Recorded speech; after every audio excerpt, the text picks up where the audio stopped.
ninkii dhulkiisa aaminsan ka damqanaya inuu cadowga iska dhiciyo dhulkiisana xoreysto dhulkii waa baaqi waa xay waa idin sugaya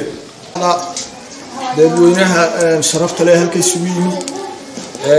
shirkeena ballaaran ee lagu midaynayo labada urur ee jabhadii xoreysay deegaamada Khaatumo iyo badbaado aad iyo aad baan u amaanaya soo dhaweynaya shirka madaxda sharafta leh dadweynaha ka soo qayb galay sida ay sheegeen xogayaashii ugu horeeyay waxa weeye halkanku hadda ma bilaabane dhowr iyo 10 sano waa soo socday haddii soo socday ma dhamaano haddana ma bilaaban halkanku uu socon doonaa waxay la tahay in la gaaray xilligii wixii qalin iyo siyaasadda gowracan wateen ay meelaha wareegi lahaayeen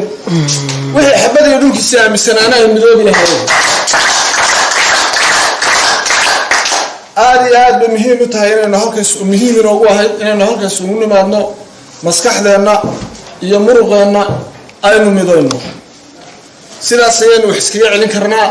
dadweynaha Khaatumana waxaan ugu baaqaynaa dal iyo dibad inay isu taagaan halganka ay ku xoreysanayaan dhulkooda Soomaaliya meel waxa ka jira deegaamada Khaatumo ay ka jiraan ma jirto Soomaaliya meel ka jiraan ma jirto dad kala qaybsan dhul kala qoqoban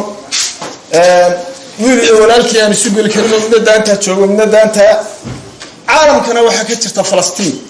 Soomaaliyana dhulbahanto uma ka jira labadaas uma jira maanta wax ka